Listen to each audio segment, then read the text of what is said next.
Kidričevem je potekal dvoboj z ostalega prvega kroga med domačim Aluminijem in Koprom. Dvoboj dveh moštev, ki letos še nista dala gola v prvi ligi.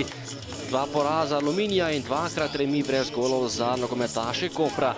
Prva priložnost za Primorce, v 9. minuti je poizkušal Bubala, Murko pa je bil na pravem mestu in ostalo je pri začetnem izidu.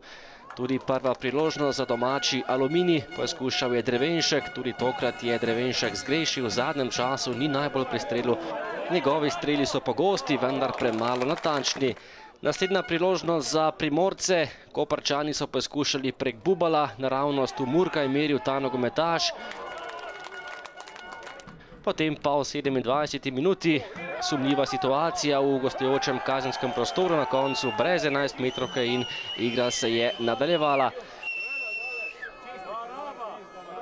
Potem pa še zadnje dejanje prvega polčasa. Kanadčki so povedli, Bagarič je podal, Pučko pa je lepo zadev za vodstvo Koprčanov z 1:0.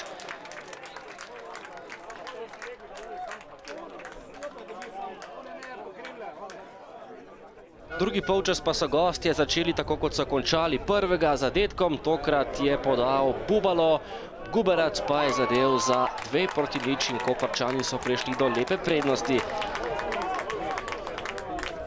V nadaljevanju tekme je poskušal domači Aluminij zabiti prvi gol med prvoligaši. To jim ni uspelo, najprej poskušal Drevenšek mimo desne vratnice. Kot naslednji je strel Žagarja, koprski branilec blokiral. To je bila kombinacija domače ekipe, vendar neuspešno. Aluminij je imel še 2 priložnosti. Najprej je poskušal Kožar nekoliko mimo vrat. Potem pa še izkušeni Kmetec, katerega strel je brez težav ujel gostujoči vratar. In na koncu še 2 priložnosti za nogometaše iz Primorske. Najprej poskušal Majcen, odlična obramba Murka.